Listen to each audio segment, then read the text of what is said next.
नेहा के पिताजी 3 महीने से बीमार चल रहे थे। नेहा जब भी उनसे मिलने के लिए मायके जाना चाहती, उसके सास ससुर और पति उसे नहीं जाने देते और बोलते, शादी के बाद पहले ससुराल देखा जाता है। नेहा के सास ससुर और पति की मर्जी के बिना नेहा कुछ भी नहीं कर सकती थी, नहीं तो वह लोग बात का बतंगड़ बना देते थे। नेहा के मायके वाले भी बोलते थे, जाने दे, तू अब अपना घर संभाल, तुझे वहीं रहना है, यहाँ की चिंता मत किया कर। नेहा की शादी के बाद से ही वह 1 या 2 बार ही अपने मायके गई थी और नेहा की शादी को लगभग 15 साल हो चुके थे। भला कौन बेटी अपने मायके अपने जन्मदाताओं के पास नहीं जाना चाहती। लेकिन नेहा के ससुराल वाले बहुत ही अड़ियल किस्म के थे। वह नेहा को बहुत दबा कर रखते थे और नेहा के माता पिता भी उसे यही समझाते रहते थे कि जाने दे, तुझे तो वहीं जिंदगी गुजारनी है। नेहा के 2 बच्चे भी थे जो कभी भी नानी के घर नहीं जा पाए थे, सिर्फ अपने दादा दादी और पिता के कारण, जबकि नेहा की ननद हर साल अपने मायके आती थी। अपनी बेटी तो उन्हें बहुत प्यारी थी, पर दूसरे के घर की बेटी का दुख उन्हें नहीं दिखता था। और अब जब नेहा के पिताजी बहुत बीमार थे, तब भी वह उसे वहां नहीं जाने दे रहे थे, नहीं तो उनके घर का काम कौन करता। नेहा का मन बहुत घबरा रहा था। एक दिन नेहा की भाभी का फोन आया कि पिताजी बहुत सीरियस है। नेहा का दिल नहीं माना। वह तुरंत अपनी सास के पास गई और बोली, मुझे मायके जाना है, मेरे पिताजी बहुत सीरियस हैं। तो सास ने बहुत ही बदतमीजी के साथ बोला, सीरियस है ना, मर तो नहीं गए, जाकर भी क्या करेगी, अब तो वह बचने वाले नहीं, कुछ दिनों के बाद ही जाना। नेहा को बहुत जोर का गुस्सा आया। वह बोली, आप लोग इंसान नहीं जानवर हैं, मैं माँ के घर जा रही हूँ, जो करना है कर लेना। नेहा के बच्चे स्कूल गए हुए थे, लेकिन नेहा के पास समय नहीं था उनके आने का इंतजार करने का। उसे पता था कि बच्चे वैसे भी दादा दादी के ज़्यादा करीब हैं, इसलिए वह चुपचाप अपने मायके के लिए निकल गई। जाते वक्त उसके पति ने बोला, ठीक है, तुम हमारी इजाज़त के बिना जा रही हो, अब लौटकर इस घर में आने की ज़रूरत नहीं। नेहा ने कुछ नहीं सोचा, बस चली गई। नेहा के मायके पहुंचने से पहले ही उसके पिताजी की मृत्यु हो गई। नेहा को बहुत दुख हुआ कि वह समय रहते अपने पिता से मिल नहीं पाई और उसे इस बात पर गुस्सा भी आ रहा था कि उसने जो हिम्मत आज दिखाई, वह हिम्मत उसने कुछ दिन पहले क्यों नहीं दिखाई। खैर, पिताजी की अंतिम क्रिया कर दी गई। उसके ससुराल से औपचारिकता निभाने के लिए उसका पति आ गया। जब सारा कुछ समाप्त हो गया तो नेहा का पति घर जाने लगा, तो नेहा ने भी उसके साथ जाने के लिए तैयार होने लगी। लेकिन उसने बोला, तुम अपनी मर्जी से अपने मायके आई थी बिना हमारी इजाज़त के, इसलिए अब तुम यहीं रहो, हमारे घर आने की ज़रूरत नहीं। नेहा को सुनकर बड़ा अटपटा लगा कि यह कैसी बातें कर रहा है, लेकिन वह नेहा को लिए बिना चला गया। उसके पति के जाने के बाद उसके भाई ने उसके सास ससुर को फ़ोन लगाया और सारी बात बताई, तो उन्होंने बोला, ठीक ही तो किया मेरे बेटे ने, जब वह हमारी इजाज़त के बिना मायके गई है तो वहीं रहे, उसे यहाँ आने की ज़रूरत नहीं। नेहा के भाई को बहुत तेज गुस्सा आया, कैसे लोग हैं यह, एक तो बेटी को उसके पिता से अंतिम समय में मिलने नहीं दिया और अब बकवास कर रहे हैं। नेहा के भाई ने बोला, अब नेहा अपने ससुराल नहीं जाएगी, यहीं रहेगी, एक तो गलती, ऊपर से बकवास किए जा रहा है। इस पर नेहा की माँ ने बोला, कैसी बातें कर रहा है बेटा, अब वही नेहा का घर है, उसको वहीं जाना पड़ेगा। ऐसा कर, तू कल नेहा को लेकर वहां चला जा और उन लोगों को मना ले, नहीं तो नेहा का घर बर्बाद हो जाएगा। इस पर नेहा के भाई ने बोला, कैसी बातें कर रही हो माँ, 15 साल हो गए नेहा की शादी को, 2 बच्चे हैं उसके, लेकिन फिर भी उसका पति ऐसा व्यवहार करता है जैसे कल ही उसकी शादी हुई है और नाटक करता रहता है। आज तक कितनी बार नेहा आई है अपने मायके, हम जितना दबते गए हैं वह लोग उतना ही दबाते गए हैं। क्या सिर्फ नेहा को उनकी ज़रूरत है, उन्हें नेहा की ज़रूरत नहीं?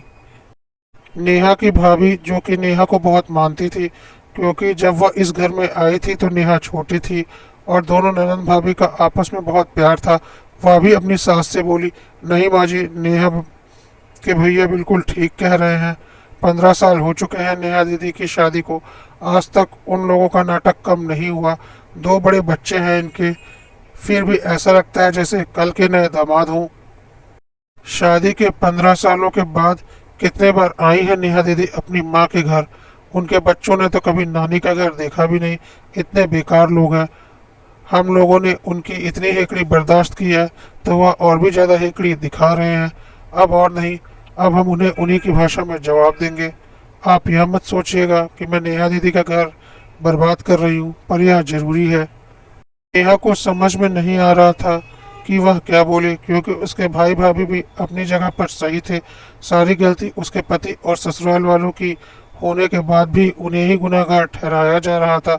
नेहा को अपने बच्चों की चिंता थी, बाकियों से तो उसका कोई खास लगाव था ही नहीं, सिर्फ नाम का रिश्ता निभा रही थी। लेकिन नेहा के बच्चे भी अपने दादा दादी के ज़्यादा करीब थे। नेहा को पता था कि नेहा को उसके ससुराल वाले पसंद करें या ना करें, उसके बच्चों पर जान छिड़कते हैं, इसलिए उसके बच्चों का पूरा ध्यान रखेंगे। इसलिए नेहा ने अपनी माँ से बोला, माँ भैया भाभी सही कह रहे हैं, मैं तंग आ गई हूँ ऐसे एक तरफा रिश्ते से जिसे मैं अकेले निभा रही हूँ। वह लोग तो ऐसा करते हैं जैसे मेरे ऊपर एहसान कर रहे हैं, अब और नहीं। नेहा की माँ ने बोला, जैसा तुम लोगों को ठीक लगे। उधर नेहा के ससुराल वाले सोच रहे थे कि अब नेहा के मायके वाले आएंगे उन्हें मनाने, और फिर वह उन्हें चार बातें और सुनाएंगे, और वह लोग नेहा के भाई भाभी का इंतजार कर रहे थे। लेकिन पूरा हफ्ता बीत गया, ना ही नेहा का भाई भाभी आए, ना ही नेहा का कोई फोन आया। अब उन लोगों को अजीब सा लग रहा था। इधर नेहा के बच्चे माँ के बिना परेशान हो रहे थे और बार बार अपनी माँ को फोन करके बुलाने के लिए बोल रहे थे। ससुराल वाले तो इस गुमान में थे कि वह लोग गिड़गिड़ाते हुए नेहा को यहाँ छोड़कर जाएंगे, पर ऐसा कुछ भी नहीं हुआ। अब उनकी समझ में नहीं आ रहा था कि क्या करें। इधर नेहा की सास घर का काम करते करते उनकी हालत खराब हो चुकी थी, क्योंकि उनकी आदत तो थी नहीं। इसी तरह देखते देखते करीब 2 महीने बीत गए। अब नेहा के ससुराल वालों को लगने लगा, इस तरह से तो हमें बहुत परेशानी हो जाएगी। नेहा के पति का कभी कभी मन होता कि वह जाकर नेहा को वापस ले आए, लेकिन फिर उसका घमंड उसके आगे आ जाता कि या तो थूक कर चाटना हुआ। और इधर नेहा के भाई भाभी भी सोच लिया था कि जब तक वह माफ़ी नहीं मांगेंगे नेहा नहीं जाएगी। इसी तरह दिन गुजर रहे थे। एक दिन नेहा के पति का सामना बाजार में उसके भाई से हो गया, तो नेहा के पति ने उसे फिर से एक ताना मार दिया कि देखते हैं बहन को बिठाकर कितने दिन खिलाते हो, कुछ दिनों में ही तुम्हें वह बोझ लगने लगेगी, फिर नाक रगड़ते हुए मेरे पास आओगे। नेहा के भाई ने बोला, देख लेना कौन नाक रगड़ते हुए आएगा, मेरी बहन मेरे लिए बोझ नहीं है। अब जब तक तुम लोग माफ़ी नहीं मांगोगे वह तुम्हारे घर नहीं आएगी। हम लोग आज तक तुम्हारी हर नाजायज मांग को मानते गए और तुम्हारे आगे झुकते गए, इसका तुम लोगों ने बहुत फ़ायदा उठा लिया। अब और नहीं, अब तुम्हारी बारी है। और एक बात तो तय है, यदि तुम लोगों ने खुद आकर अपनी गलती की माफ़ी मांगकर नेहा को इज्जत से अपने घर में नहीं लिया, तो नेहा तुम्हारे घर कभी नहीं जाएगी, यह मेरा वादा है। और रही बात बच्चों की, तो जब उन्हें समझ आएगी तो वह खुद अपनी माँ के पास आ जाएंगे। नेहा का भाई घर आ चुका था, पर नेहा के पति की बातें कहीं ना कहीं उसके दिमाग में घूम रही थी, और उसने नेहा, उसकी माँ और अपनी पत्नी को सारी बातें बताई और बोला, कहीं सच में ऐसा ना हो कि हमारे खर्च बढ़ते जाएं और हमें सच में नेहा बोझ लगने लगे, और नेहा को ऐसा न लगे कि हमने उसका घर तोड़ दिया। लेकिन उन्हें सबक सिखाने का अब और कोई उपाय नहीं बचा था, इसलिए मैंने नेहा के लिए कुछ सोचा है, अगर तुम लोग सहमत हो तो। नेहा ने बोला, भैया मैं आपकी सारी बातों से सहमत हूँ। मुझे पता है आप जानबूझकर मेरा घर कभी नहीं तोड़ेंगे। वह लोग कैसे हैं मैं पिछले 15 सालों से देख रही हूँ, बल्कि झेल रही हूँ। आप जैसा बोलेंगे मैं वैसा करने को तैयार हूँ। तो नेहा के भाई ने बोला, देख नेहा, शादी के पहले भी तू मेरी दुकान पर काम करती थी, तब पिताजी और मेरे साथ तू भी दुकान पर चलती थी। तुझे पता है हमारी मिठाई की दुकान इस शहर की सबसे बड़ी दुकान है, और उस दुकान में पहले तो मिठाइयाँ भी बनाती थी। तेरे हाथ में बहुत स्वाद था, हाथों हाथ सारी मिठाइयाँ बिक जाती थी। तेरे जाने के बाद हमने कारीगर रखे थे, जो कि आज भी हैं, जिन्हें मैं 25,000 रुपये महीने की तनख्वाह देता हूँ। ऐसे 3-4 कारीगर हैं मेरी दुकान में। तो जब घर में इतना अच्छा हलवाई है तो मैं दूसरों को पैसे क्यों दूँ? तो कल से तू दुकान पर आएगी और जितनी तनख्वाह मैं उन्हें देता हूँ उतनी तुझे भी दूंगा। इस तरह से तू आत्मनिर्भर बन जाएगी। तुझे किसी के ऊपर आश्रित होने की ज़रूरत नहीं होगी और तुझे ऐसा भी नहीं लगेगा कि तू हमारे ऊपर बोझ है। तेरे पति का गुरूर देखकर आज मुझे समझ में आ गया कि वह इतने जल्दी झुकने वाला नहीं, लेकिन झुकेगा ज़रूर। और नहीं झुकेगा तो तुझे वहाँ जाने की ज़रूरत भी नहीं। क्या सुख मिला है तुझे उस घर में, और जब तू अपना कमाएगी तो आत्मसम्मान के साथ रहेगी। और हमारा बगल का 2 रूम तो खाली ही पड़ा है जो हमने बच्चों के लिए बनवाया था। अब तो दोनों बच्चे बाहर पढ़ने जा चुके हैं, तो तू वहाँ शिफ्ट हो जा और आत्मसम्मान के साथ रह, क्योंकि मुझे पता है तेरे मन में भी यह बातें चल रही हैं कि तू हमारे ऊपर बोझ बनती जा रही है। इस घर पर तेरा भी उतना ही हक है जितना कि मेरा। तो तू जब तक चाहे यहाँ रह सकती है, जब अपना कमाएगी तो चिंता ही क्या। इस पर नेहा की माँ ने बोला, यह कैसी बातें कर रहे हो? मोहल्ले वाले क्या बोलेंगे कि कुछ दिन भी बेटी को रख कर खिला नहीं पाए और उन्हें ऐसा लगेगा कि हमारी बेटी का घर टूट चुका है। नहीं, मैं ऐसा नहीं होने दूंगी।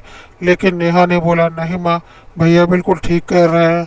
इस तरह से मैं कितने दिनों रह सकती हूँ? आज नहीं तो कल दिलों में दरारें आ ही जाएंगी। अगर मैं अपने पैरों पर खड़ी रही तो कभी कोई दिक्कत नहीं होगी। नेहा की माँ ने बोला, जैसा तुम लोगों को ठीक लगे।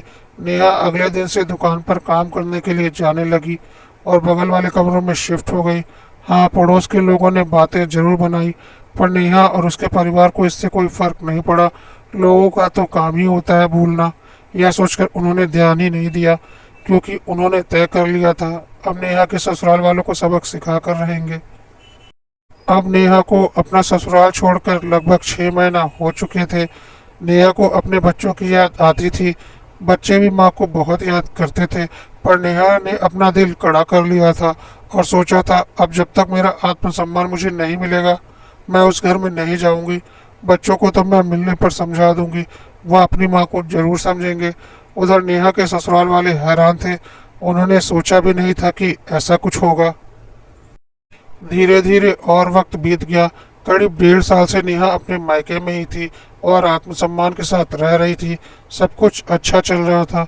उधर नेहा के ससुराल में सबको लग रहा था कि इस बार हेकड़ी दिखाकर उन लोगों ने भारी मुसीबत ले ली, पर उन्हें झुकना गवारा नहीं था। इसलिए वह लोग इंतजार कर रहे थे नेहा के खुद उस घर में आने का, जो कि कभी होने वाला नहीं था।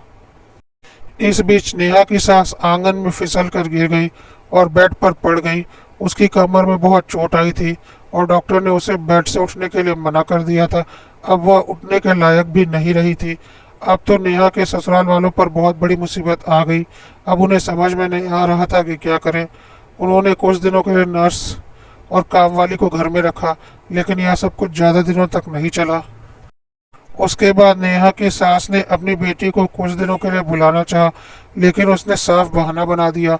अब उनके समझ में नहीं आ रहा था कि क्या करें, क्योंकि काम वाली तो काम कम करती थी और चोरियां ज़्यादा करती थी और उसे देखने के लिए घर पर कोई होता भी नहीं था। नेहा की सास बेड से उठ नहीं सकती थी। नर्स भी पूरे पैसे लेती थी, लेकिन नेहा की सास का ख्याल नहीं रखती थी। नेहा के ससुर को कोई भी काम करने की आदत नहीं थी, इसलिए वह चिढ़ जाते थे। कुछ भी बोलने पर वह चुपचाप अपने कमरे में बैठकर दिन भर टीवी देखते थे। यही उनका काम था। नेहा के बच्चे भी स्कूल से आकर ट्यूशन वगैरह चले जाते थे और उसका पति अपने काम पर रहता था, इसलिए घर में मुसीबत का पहाड़ टूट पड़ा था। अब तो नेहा के ससुराल वालों के पास कोई चारा ही नहीं बचा था। ईश्वर ने उन्हें नेहा की कीमत समझा दी थी। अब उन्हें लग रहा था कि किसी भी तरह से नेहा को वह वापस लेकर आए। एक दिन बच्चों ने से अपनी माँ को फ़ोन करवाया और बातों बातों में बताया कि दादी माँ गिर गई हैं। उन्हें लगा यह सुनकर नेहा खुद ही दौड़ी दौड़ी चली आएगी, लेकिन नेहा ने कोई जवाब नहीं दिया और बोला, मैं अपने बच्चों के अलावा उस घर में और किसी को नहीं जानती, तो मुझे किसी का हाल भी नहीं जानना। और उसने फ़ोन रख दिया। आज नेहा को याद आ रहा था कि कैसे उसके पिताजी बीमार थे और उसके पति और ससुराल वालों ने थोड़ी सी भी शर्म नहीं दिखाई थी कि एक बेटी को उसके मरते हुए पिता से मिलने नहीं दिया था, और इस बात को लेकर आज तक अपना घमंड भी दिखा रहे थे। उसे और उसके बच्चों को भी दूर कर रखा था। कैसे भूल जाएगी वह यह सब। अब नेहा के ससुराल वालों को भी समझ में आ चुका था कि बात बहुत बढ़ चुकी है। अब नेहा ऐसे नहीं आने वाली। अगले दिन नेहा के पति और ससुर नेहा के मायके आए। उन्हें तो पता भी नहीं था कि नेहा ने काम करना शुरू कर दिया है और अच्छा खासा कमाती है। वहां जाकर जब उन्हें सब कुछ पता चला तब वह हैरान रह गए। वह तो इतरा रहे थे कि उनके जाते ही नेहा खुश हो जाएगी और उनके साथ चल पड़ेगी, कि वह लोग आखिर उसे लेने आ ही गए। पर अब उन लोगों को समझ में आ चुका था कि नेहा को अब उनकी कोई ज़रूरत नहीं है। अब उनकी सारी हेकड़ी निकल चुकी थी। उन्होंने नेहा के भाई से बोला कि वह नेहा को लेने आए हैं। तो नेहा के भाई ने बोला, लेकिन हम नेहा को नहीं भेज रहे हैं। आपने ही तो कहा था कि नेहा की अब उस घर में कोई जगह नहीं है और हम नाक रगड़ते हुए आएंगे। तो हमें नाक रगड़ने का कोई शौक नहीं, आप जा सकते हैं। तो नेहा के पति ने नेहा से बोला, चुपचाप अपने घर चलो। नेहा ने बोला, तुम हो कौन, मैं तुम्हें नहीं जानती। इस पर नेहा के ससुर ने बोला, कैसी बातें कर रही हो बहू, अपने पति को नहीं पहचानती। तो नेहा के भाभी ने तुरंत बोला, कौन सा पति जिसने 1.5 साल से अपनी बीवी का एक बार भी हालचाल नहीं लिया, और कौन सा ससुराल जो एक बेटी को उसके मरते हुए पिता से मिलने की इजाज़त की इतनी बड़ी सजा देता है कि वह अपना ससुराल छोड़ दे। नेहा नहीं जानती आप लोगों को, आप लोग जा सकते हैं, कहकर नेहा की भाभी नेहा को लेकर अंदर चली गई। नेहा का भाई भी गुस्से में वहां से चला गया। अब बस नेहा की माँ वहां पर थी। उसने बोला, भाई साहब, आप लोगों ने यह ठीक नहीं किया।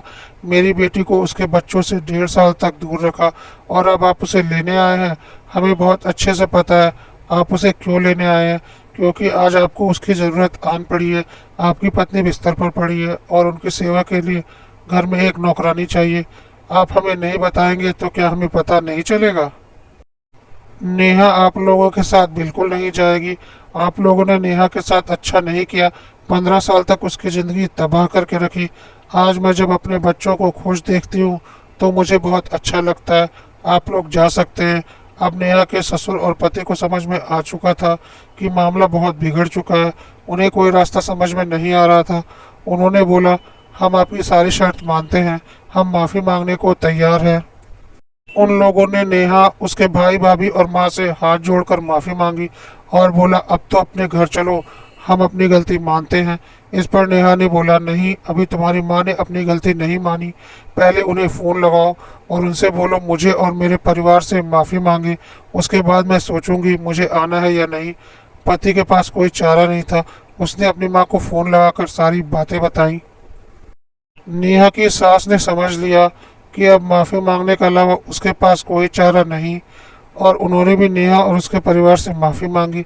अब नेहा ने बोला, ठीक है, मैं तुम्हारे साथ चलने को तैयार हूँ, लेकिन उसके पहले तुम्हें एक वीडियो बनाकर मुझे और मेरे परिवार को सेंड करना पड़ेगा कि तुम लोगों ने मेरे साथ क्या किया और आज तुम लोग मुझे किस शर्त पर लेकर जा रहे हो, और मेरे साथ अब कोई नाइंसाफ़ी नहीं होगी, ताकि भविष्य में तुम लोग फिर से मेरे साथ कभी ऐसा करने की सोचो भी नहीं, क्योंकि मैं तुम लोगों पर रत्ती भर भी भरोसा नहीं करती। किसी की फितरत नहीं बदल सकती, लेकिन हाँ, मैं अपना पक्ष मजबूत तो कर सकती हूँ ना।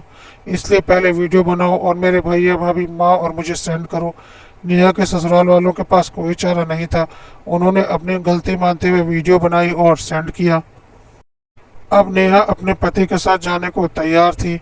नेहा के मन में सिर्फ अपने बच्चों से मिलने की खुशी थी और कोई खुशी नहीं थी।